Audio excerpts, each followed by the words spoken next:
You are standing 30 meters from an animal 10 times your size. You're holding nothing but a stick, and that stick is about to become the deadliest weapon ancient humans ever built. Your heart is slamming. Your palms are sweating around a shaft of wood and bone. One throw, and you either eat this week or you don't. Now, picture the version of you without the fancy part. No gun, no bow, not even a decent running start. Just raw arm strength against a bison built like a delivery truck with horns. That was Tuesday for our ancestors. And here's the thing nobody really asks. How did a species with dull nails and no natural weapons manage to kill something that size from a safe distance over and over? For tens of thousands of years, no less. Most people picture a caveman winding up and chucking a spear like a javelin thrower. The answer, as it turns out, is so much weirder than that. By the end of this, you're going to look at a stick differently for the rest of your life. Because the deadliest weapon ancient humans ever built wasn't really a weapon at all. It was a machine. And it's older than the pyramids by about 15,000 years. Most people assume early humans hunted big, dangerous animals by getting close and stabbing with a spear. Brute force? Nothing clever about it. Just a hungry person and a sharp stick. And for a long time, that's exactly what archaeologists thought too. Cave paintings show hunters standing right next to huge animals, so the assumption seemed reasonable enough. But the real story involves physics, engineering, and a tool so effective that some cultures never stopped using it. They kept using it right up into living memory, long after metal, and even guns, had arrived in other parts of the world. Let's start with the object itself. The tool is called an atlatl, a spear thrower. The oldest confirmed examples come from a cave called Combe Saunière in what's now southern France. They date back around 17,000 years. The design looks almost embarrassingly simple. It's a stick about 2 feet long, with a hook or a small cup on one end. That hook grips the base of a separate dart, a lighter, more flexible spear built to launch off the stick. Here's what that simplicity hides. Picture holding a tennis ball in your bare hand and throwing it as hard as you can. Now, picture holding that same ball in a lacrosse stick instead. The stick becomes an extension of your arm. It adds extra length to the lever. And that extra length means the ball leaves your hand moving far faster than your muscles alone could ever manage. That's exactly what the atlatl does to a hunter's arm. It roughly doubles the effective length of the throw. Double the length, and you can roughly double the speed of the dart at the moment it leaves the hook. A skilled thrower using nothing but their bare shoulder might launch a spear at maybe 20 miles an hour. Give that same person the same muscles and the same effort an atlatl, and the dart can leave toward triple digits. Think about what that means for a hunter crouched down in the grass. A weapon that used to require getting dangerously close now works from 30, 40, even 50 meters away. That's far outside the reach of tusks, horns, or claws. It's the difference between betting your life on your own speed and never being close enough to need it in the first place. No more staring down an angry bison, hoping your legs are faster than its temper. But that's not even the strange part. Modern archaeologists didn't just take this claim on faith. They built replica atlatls and darts using only Stone Age tools and materials. Then they tested them against ballistic gel and animal carcasses to see what the ancient design could actually do in the real world. Archaeologist and atlatl researcher John Whitaker has spent decades running exactly these kinds of field tests. He's thrown thousands of practice darts, trying to reconstruct exactly how prehistoric hunters actually worked and what their weapons could really do. What they found is, honestly, kind of horrifying. A dart thrown with an atlatl can punch clean through several inches of muscle and hide. That's deep enough to hit vital organs on an animal the size of a bison or even a mammoth. And here's where it gets weird.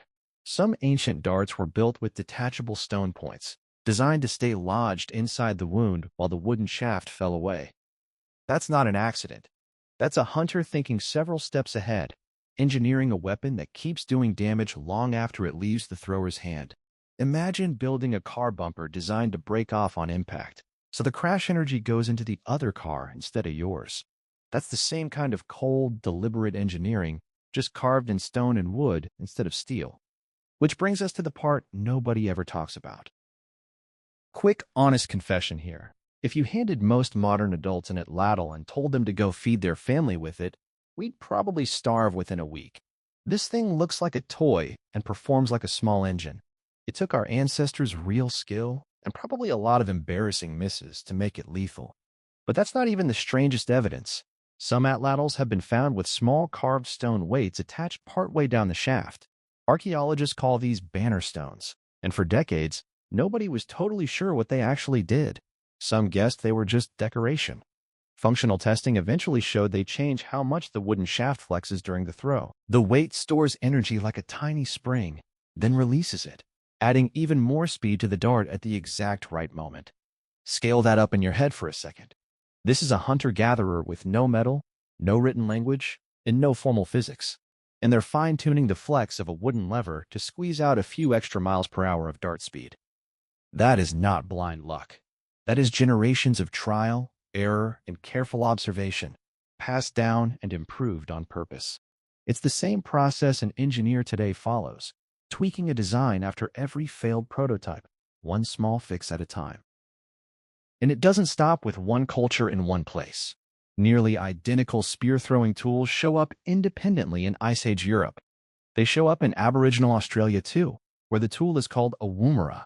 Arctic peoples use their own version, a throwing board, to hunt seals from kayaks in freezing water.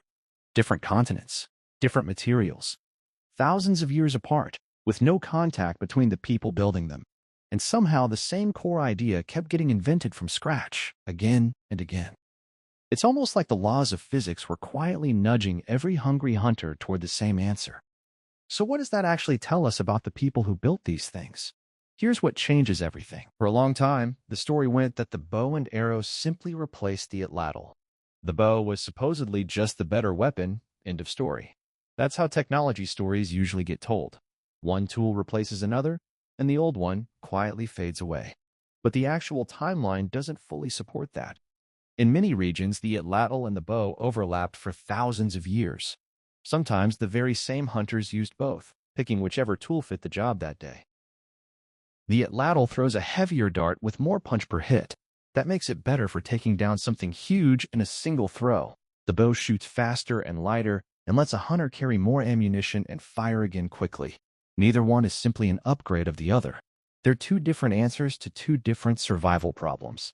And the so-called primitive tool held its ground for millennia because in its own lane, it was still the deadliest option available. That reframes the whole story. This wasn't cavemen stumbling blindly toward a better spear until someone finally invented the bow. This was generation after generation of engineers, without that word or any formal training, running a real design process. Prototype, test, adjust, and pass it on to the next generation. The bannerstone spring, the detachable point, the extended lever. None of that happens by accident. You are still doing exactly this right now, more than you realize. Every time you swing a baseball bat or a golf club, you're using the same lever trick that made the atlatl work. You're extending your arm's reach to add speed your muscles alone could never generate. The tennis racket in your closet works the same way. So does the fishing rod by your door, and so does the crane on a construction site nearby.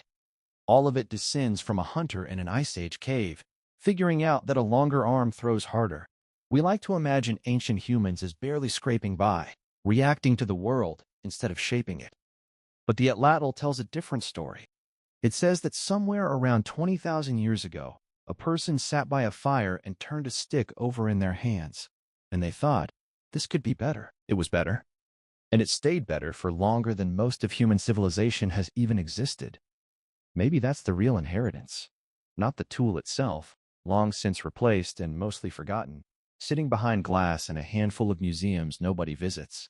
It's the restlessness behind it, the refusal to accept that the stick in your hand is as good as it's ever going to get. Somewhere, a hunter looked at a perfectly functional spear and decided functional wasn't enough. That refusal is still sitting quietly inside every one of us, in the phone in your pocket and the shoes on your feet. It's just waiting for something worth improving. So here's the question for you. If you'd been handed an atlatl 20,000 years ago, do you think you'd have figured out how to use it? Or would you have been the one starving while everyone else ate? Let me know in the comments.